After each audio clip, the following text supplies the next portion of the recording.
Chers amis, nous reprenons nos travaux. Nous sommes maintenant en présence de M. Yves-Thomas Dorval, président et chef de la direction du Conseil du patronat du Québec. M. Dorval, soyez le bienvenu parmi nous. Heureux de vous retrouver. Vous disposez d'une période de 10 minutes.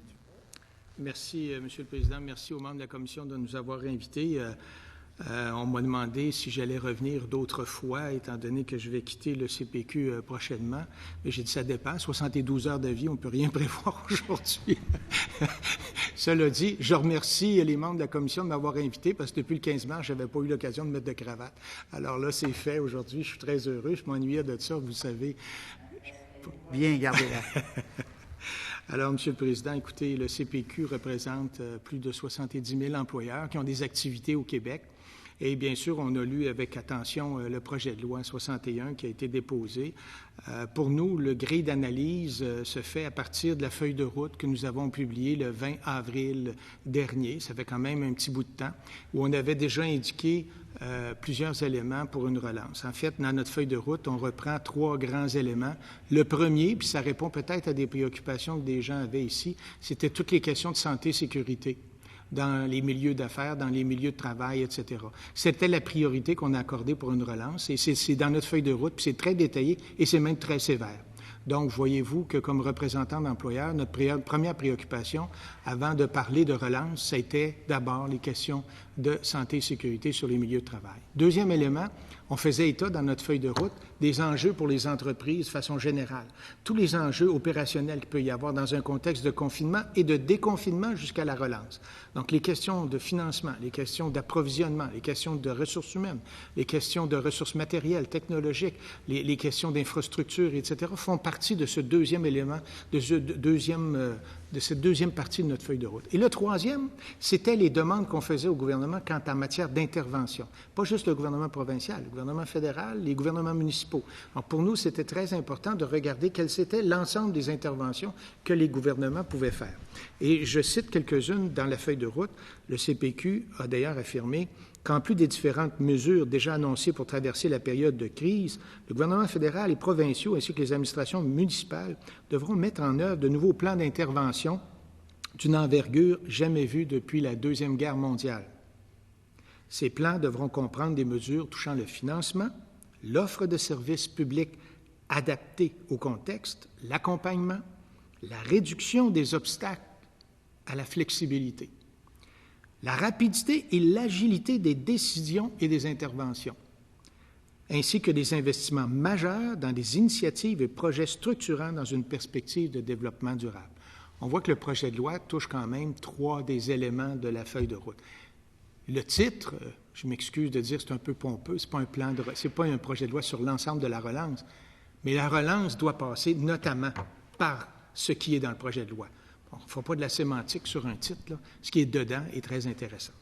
Alors, de notre côté, dans notre mémoire qu'on vous a déposée, qu'on a produit un peu rapidement, vous nous en excuserez, vu le contexte, on parle de notre feuille de route pour une relance économique sécuritaire et durable. On parle des conditions de succès dans le cadre doit s'inscrire le projet de loi. On parle des modes d'octroi de contrat, des enjeux de liquidité pour les partenaires qui devront effectuer des travaux pour les infrastructures notamment. On parle d'allègement réglementaire et on parle d'autres mesures souhaitables pour la relance. Donc, on ne prend pas pour acquis que c'est la fin, là. Ce n'est une brique dans l'édifice de la relance qui doit se faire. Parlant de briques, ma présentation porterait sur 4 piliers. Le premier pilier, il est clair que dans le contexte actuel, il va y avoir des investissements du secteur privé qui vont être moindres, qui vont être ralentis, qui vont être retardés ou même qui ne se feront pas. C'est clair que si on veut une relance, puis il manque un peu d'investissement privé, bien, il faut compenser ça par d'autres investissements. C'est là où les gouvernements peuvent avoir un impact notable pour la relance, et c'est ce qu'on retrouve un peu ici. Donc, le premier pilier, c'est qu'on a un besoin d'investissement. Par ailleurs, il y a des besoins aussi de la population. Il y a les besoins pour l'économie, des besoins d'infrastructures, des besoins d'hôpitaux, des besoins d'écoles, des besoins de médicaments, parce qu'on n'en parle pas beaucoup. On parle beaucoup de construction, mais des besoins en termes agroalimentaires, des besoins en termes d'équipements médicaux et ainsi de suite. Il y a des besoins qui découlent de la COVID-19, qu'on a pu identifier pendant la pandémie. Donc, le gouvernement, il peut intervenir au niveau des investissements publics, puis il y a des besoins, puis c'est ça qu'on voit un peu dans le deuxième pilier qu'on a, c'est la possibilité pour le gouvernement d'investir. Puis la meilleure façon de le faire, c'est de prendre quels sont tous les projets qu'on a déjà inscrits à quelque part, que ce soit infrastructure ou autre, qui pourraient répondre aux besoins de la population, puis qu'on pourrait accélérer en investissant, puis en procurant justement cet élan de relance économique.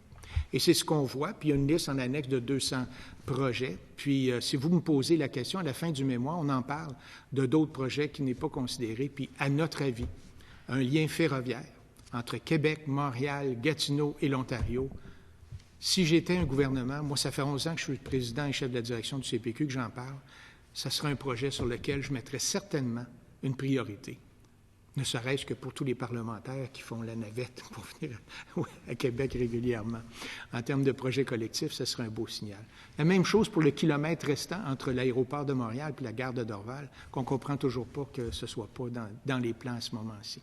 Ce ne serait pas une grosse chose que de mettre ça dans le portrait des 200 quelques plans à administrer. Cela dit, j'ai parlé de piliers. Donc, il y a des besoins. Il y a un besoin d'investir dans les liquidités. Il y a des projets qui peuvent être mis de l'avant, puis ça fait partie, pas seulement ça, mais principalement du projet de loi. Le troisième pilier, c'est que pour faire ces travaux-là, ça prend des partenaires. Parce que le gouvernement, il ne fait pas tout lui-même. Il y a besoin de partenaires. C'est tout un écosystème, le secteur de la construction. Et j'attire votre attention sur le fait que le CPQ, il y a quelques années, a poussé longuement le projet, l'initiative d'avoir une stratégie nationale pour la construction, d'avoir une grappe sur l'écosystème de la construction pour le Québec. Ça serait fantastique si on l'avait déjà. À tout le moins, les partenaires qui se sont regroupés échangent et on en fait partie. Et les partenaires, pour être au rendez-vous puis réaliser ces travaux-là, bien, ils se sont exprimés. Ils sont membres chez nous aussi, puis ils se sont exprimés. Ils ont dit, écoutez, les délais d'approbation, c'est trop long. Les questions de délai de paiement, les questions de liquidité. On est en pleine période de crise. La plupart des entreprises disent, savez-vous, c'est quoi notre plus gros problème? C'est des liquidités. Donc, remettre des dépôts pour démarrer un projet. Il y a des éléments comme ceux-là qui sont très importants. Puis les partenaires ont fait des demandes. Puis dans le projet de loi, on répond à quelques-unes de ces demandes-là. Il y a des inquiétudes par certains groupes pour dire peut-être que le gouvernement se donne un peu trop de marge de manœuvre dans les prochains règlements, puis que ça va peut-être menacer telle ou telle chose en termes de contrat. Même les entrepreneurs, les partenaires ont la peur qu'on glisse à travers ces règlements-là des formes contractuelles qui nous ramèneraient plus vers le prix, alors que tout le monde parle plutôt de qualité, de durabilité et d'efficacité. Alors, peut-être qu'on peut préciser dans les prochains règlements qui seront à venir comment on pourrait rencontrer ces besoins-là. Le CPQ fait partie de groupes également qui préconisent des interventions du côté de l'économie verte, du côté de la réduction des émissions de gaz à effet de serre. C'est sûr qu'on va encourager que parmi les critères de durabilité, des critères de réduction d'émissions de gaz à effet de serre, de réduction d'impact sur l'environnement puissent être faits. Mais tout ça peut se faire avec un processus un peu plus rapide, puis des décisions plus efficaces dans le processus. Donc ça fait partie du pilier des partenaires. Le quatrième pilier, bien, il n'est pas là dans le projet de loi. C'est toutes les autres mesures pour la relance qu'on devrait pouvoir aussi également considérer. Puis le gouvernement, tranquillement, pas vite, en met de l'avant. La réglementation, c'est venu en partie comme un amendement, mais il y en a d'autres également qu'on a dans notre feuille de route et qu'on a dans notre mémoire. Mais à la fin, on sait très bien que ce que les gens veulent, c'est pas seulement non plus de la brique puis du béton. Ce qu'ils veulent, c'est des services, c'est des personnes pour livrer les services. Alors, si on construit des écoles, il va falloir aussi avoir tout le personnel qu'on a besoin dans les écoles pour faire les services. Si on veut avoir des nouveaux hôpitaux, des nouvelles maisons pour aînés, ça va prendre tout le personnel pour offrir les services également. Donc, on est soucieux pas seulement du projet d'infrastructure, mais de ce qui doit venir avec, c'est-à-dire comment on peut rendre les services. À la fin, le citoyen, ce qu'il veut, c'est pas seulement une chambre pour habiter, par exemple, c'est pas seulement une classe pour aller à l'école, c'est d'avoir des professionnels également qui vont rendre les meilleurs services possibles. Alors, si vous me permettez, je terminerai là ma présentation en vous disant, très heureux de participer. Le projet de loi, on l'appuie en tant que projet de loi qui va dans la bonne direction. À la fin, si vous me permettez, je pense que les membres ici présents, les partis politiques devront aussi, y compris le gouvernement, y compris les partis d'opposition, arriver et peut-être à apporter certaines améliorations qui feront en sorte que ça pourrait passer. Merci beaucoup, M. Dorval. Monsieur le ministre. Alors, M. Dorval, je vous reconnais beaucoup dans le calme et l'expérience dans vos propos. Je peux juste peut-être en profiter pour vous remercier pour toutes ces années que vous avez données au Conseil du patronat. Je sais en quelque sorte que vous dites que vous prenez votre retraite, mais vous êtes le genre de personne qui ne prendra pas vraiment sa retraite. Je comprends que vous allez siéger au Conseil, donc vous ne serez pas très loin. Et je pense qu'il est important pour les Québécois, pour tout le monde, d'avoir des gens qui ont votre vécu au cours des dernières années lorsqu'on passe une crise comme celle-ci. Puis je veux vous dire que je sais que vous ne resterez pas loin. Alors, je veux en profiter au nom de mes collègues ici de vous remercier pour toutes les années que vous avez passées à servir le Québec et le Conseil du patronat. Je tiens à vous le dire. J'aimerais aussi vous revenir sur... vous l'avez bien dit, je pense que si j'avais à reprendre le titre du projet de loi, je serais peut-être prudent de bien expliquer que les infrastructures sont une des composantes du plan de relance. Je pense que vous l'avez dit avec beaucoup de délicatesse, puis je pense que c'est important parce que lorsque je vous entendais parler de vos 4 piliers, on en a déjà parlé au cours de la dernière année, et particulièrement dans les derniers mois, comment c'est important d'avoir une vue d'ensemble pour être capable de travailler non seulement sur... j'aimais beaucoup vos exemples tantôt quand vous avez parlé qu'est-ce qu'on fait avec le secteur manufacturier. Vous savez qu'on a fait des mesures très, très, très spécifiques depuis maintenant presque 3 mois que dure cette crise.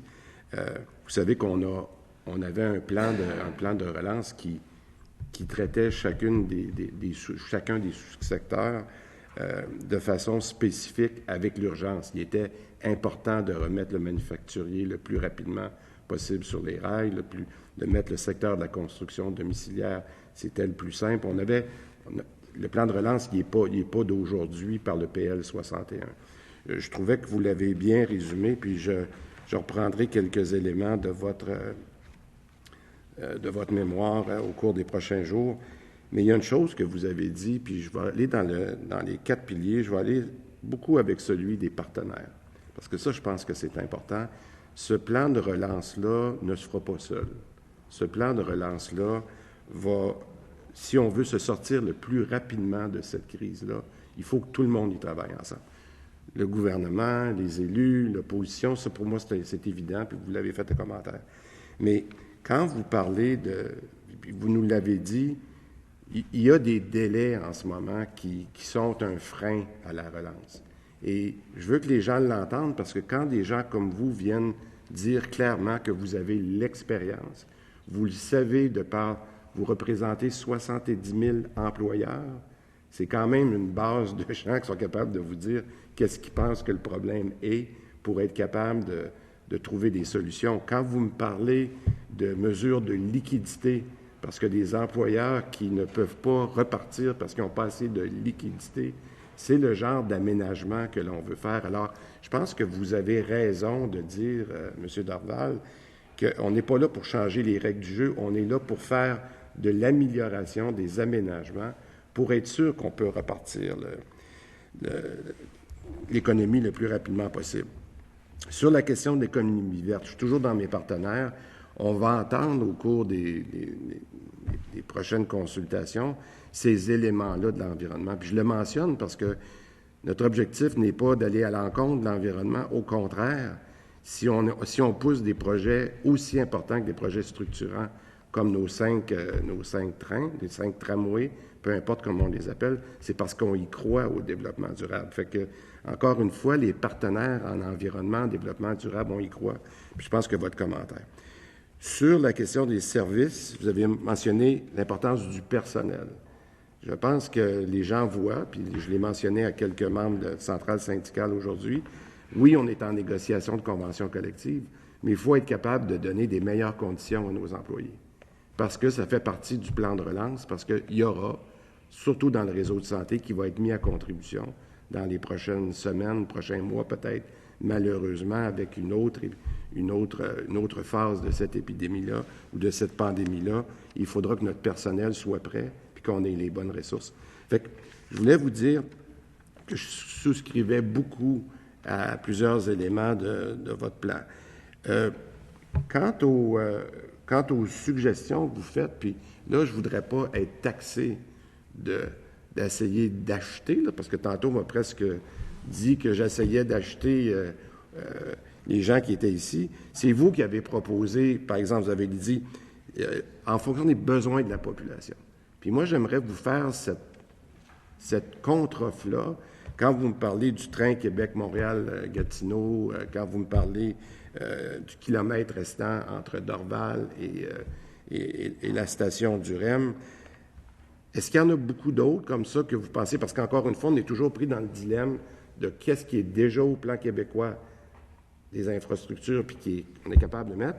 Mais est-ce qu'il y en a d'autres auxquels vous pourriez penser qu'on devrait réfléchir, encore une fois, pour avoir la prévisibilité dans les prochaines semaines, prochains mois, de ce qu'on devrait faire pour avoir encore plus d'impact? Est-ce qu'il y en a d'autres, autres que ces projets-là dont vous avez parlé? Oui, Monsieur le Président, il y en a plusieurs autres. Encore une fois, je n'étais pas venu ici avec une liste de projets, d'autant plus que 200 projets dans l'annexe. Puis il y a ceux qui sont déjà approuvés, qui sont aussi dans le plan d'action. Mais je vous partager quelque chose avec vous, parce que j'ai eu plusieurs discussions avec des partenaires sur le fameux panier bleu. Nous, on est libre-échangistes au CPQ en termes de vision d'économie mondiale. Par contre, on croit certainement qu'on peut jouer un petit peu plus équipé au Québec pour concurrencer les grands joueurs. On peut certainement, comme le gouvernement d'abord comme acheteur, peut certainement, quand je dis gouvernement, c'est les municipalités, c'est l'ensemble du secteur public, peut certainement jouer un rôle là-dedans pour améliorer l'achat local. Mais il y a un élément que tout le monde m'a mentionné, c'est que le Québécois consommateur, il achète le prix quand il s'en va au magasin. Et le prix, c'est difficile de compétitionner parfois des produits qui arrivent de l'étranger par des machines qui ont un pouvoir d'achat, une masse critique, une logistique incroyable. Il y a beaucoup de fabricants québécois et de commerçants québécois que pour aller rejoindre le consommateur au Québec, c'est ce qu'on appelle le dernier mille, là, le dernier kilomètre, là, il y a un enjeu logistique qui fait en sorte que le prix de livraison est beaucoup plus grand pour une entreprise québécoise pour se rendre à destination. La même chose pour la question de l'inclusion dans le prix de l'émission de carbone. Si on prend le produit qui vient de très loin, il y a un prix qui n'est pas induit dans le prix, qui est l'émission de carbone.